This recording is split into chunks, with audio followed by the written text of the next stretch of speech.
এই বছরের সেরা ম্যাঙ্গো ক্রেপ কেক আমি মনে হয় সবার শেষে একদমই লাস্টে শেয়ার করতেছি। আর আমি এত সহজে সুন্দর করে শেয়ার করতেছি যেটা আপনারা দেখলে মাত্র 10 মিনিটে কিন্তু এটা তৈরি করে ফেলতে পারবেন। এত সহজে এবং চমৎকারভাবে আমার মনে হয় না যে আগে কখনো কেউ শেয়ার করেছে। আসসালামু আলাইকুম everyone, welcome to Humaira's lifestyle. Mango crepe cake তৈরি করার জন্য প্রথমে আমি একটা ব্লেন্ডারের জার নিয়ে নিয়েছি। তার ভিতরে দিয়ে দিলাম হাফ কাপ ময়দা, তারপরে হচ্ছে 2 চামচ কর্নফ্লাওয়ার, 1 চিমটি পরিমাণের লবণ, আর হচ্ছে 2 চামচ চিনি জাস্ট একটুখানি মিষ্টি হওয়ার জন্য। আর 1 চামচ দিয়ে দিলাম হচ্ছে ঘি। ঘির পরিবর্তে আপনারা চাইলে এখানে তেলও ব্যবহার করতে পারেন। আর এখানে দিয়ে দিলাম রুম টেম্পারেচারে থাকা 2টা ডিম আর 1 কাপ হচ্ছে লিকুইড দুধ। এখন চামচের সাহায্যে খুব ভালোভাবে মিলিয়ে দিয়ে দিব হচ্ছে 2-3 ফোঁটার মতো ইয়েলো ফুড কালার। আর জাস্ট 1 মিনিটের মতো হচ্ছে ব্লেন্ড করে নিব। এখন একটা ছাঁকনি দিয়ে সেকে পিউরিটাকে একদমই স্মুথ করে নিব। তো দেখতেই পাচ্ছেন আমি পিউরিটা একদমই সেকে নিয়েছি। আর এখন চুলায় একটা প্যান বসিয়ে হচ্ছে একটুখানি তেল মেখে নিলাম। তারপরে 1/3 কাপের 1 কাপ পরিমাণ দিয়ে হচ্ছে পিউরি দিয়ে ঘুরিয়ে ঘুরিয়ে রুটির শেপ দিয়ে নিব। আর এই পর্যায়ে হচ্ছে চুলার ফ্লেমটা কিন্তু একদমই লোতে থাকবে, এইটা কিন্তু খেয়াল করতে হবে। তো আস্তে আস্তে করে হচ্ছে 20 সেকেন্ড রাখার পরে হচ্ছে আস্তে আস্তে করে রুটিটাকে এইভাবে উঠিয়ে নিতে হবে। তো প্রত্যেকটা রুটি কিন্তু আমি এইভাবে তৈরি করে নিব। আর আমার রেসিপি যদি আপনারা হুবহু ফলো করেন তাহলে কিন্তু আপনাদেরও হচ্ছে ম্যাঙ্গো ক্রেপ কেকগুলো একদমই পারফেক্ট হবে। তো এখানে আমার হচ্ছে প্রত্যেকটা রুটি আমি তৈরি করে নিয়েছি। আর দেখতেই পাচ্ছেন আমি আলতো হাতে একদমই স্মুথভাবে তৈরি করেছি।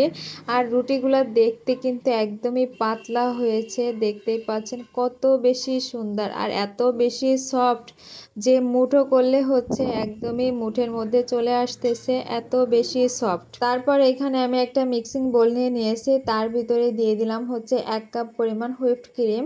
আর 5 মিনিটের মতো হচ্ছে বিট করে নিব। আর এই হুইপড ক্রিমটা কিন্তু একদমই ঠান্ডা হওয়া লাগবে, না হলে কিন্তু একদমই পারফেক্ট হবে না।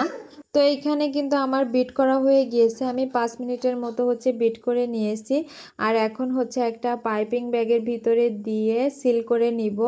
তো আমি ক্রিমগুলা সবটুকুনি এর ভিতরে ঢেলে দিব, মানে পাইপিং ব্যাগের ভিতরে ঢেলে দিব। তারপরে উপর থেকে হচ্ছে রাবার ব্যান্ডের সাহায্যে হচ্ছে একটুখানি বেঁধে দিব। এখন একটা করে রুটি নিব। আর হ্যাঁ, ম্যাঙ্গো ক্রেপ রোল তৈরি করার জন্য আমি কিন্তু এখানে ফ্রেশ আম নিয়েছি, পাকা আম। তো টুকরো টুকরো করে মানে কিউব করে কেটে নিয়েছি। আর এখন হচ্ছে পাইপিং ব্যাগের নিচের অংশটা একটুখানি কেটে দিয়ে এইভাবে করে হচ্ছে ক্রিম দিয়ে তারপরে উপর দিয়ে হচ্ছে আমগুলোকে দিয়ে দিব। তারপরে আম দেওয়া হয়ে গেলে আবারও হচ্ছে ক্রিম দিয়ে 2 পাশ দিয়ে প্রথমে হচ্ছে ভাঁজ দিয়ে তারপরে গোল গোল করে ঘুরিয়ে একটা রাউন্ড শেপ করে নিব, মানে লম্বা লম্বা করে। আপনারা দেখলেই বুঝতে পারবেন, আর একবার দেখেই তৈরি করলে হচ্ছে একদমই পারফেক্ট হবে। তো সবগুলো রোল কিন্তু আমি একইভাবে সুন্দর করে তৈরি করে নিব। তো আমি আরও একটা দেখিয়ে দিচ্ছি বোঝার সুবিধার্থে। তো এইখানে প্রথমে হচ্ছে আমি ক্রিম দিয়েছি, তারপরে আম দিয়েছি, আবারও ক্রিম দিয়ে সিল করে দিয়ে এখন হচ্ছে ঘুরিয়ে ঘুরিয়ে রোল তৈরি করে নিব। তো এখানে আমার সবগুলো রোল কিন্তু আমি একইভাবে তৈরি করে নিয়েছি, দেখতেই পাচ্ছেন। আর আমার রোলগুলো কত বেশি সুন্দর হয়েছে, আর উপর থেকে চিকলি চিকলি একটা ভাব চলে এসেছে, আর কত বেশি সুন্দর। আর খেতে তো জাস্ট অসাধারণ ছিল। তো আমি একটা রোল হচ্ছে আপনাদেরকে কেটে দেখাচ্ছি যে ভিতরের ফিলিংটা কত বেশি সুন্দর হয়েছে। আর এইখানে আমি হচ্ছে কোনো জেলোটিন কিংবা আগার আগার পাউডার দিয়ে এই জেলোটা তৈরি করিনি, আমি একদমই ফ্রেশ আম দিয়েছি, এই জন্য একটা ফ্রেশনেস ভাব আছে। আমি সবসময় চেষ্টা করি আপনাদের সাথে সহজ রেসিপি শেয়ার করার জন্য।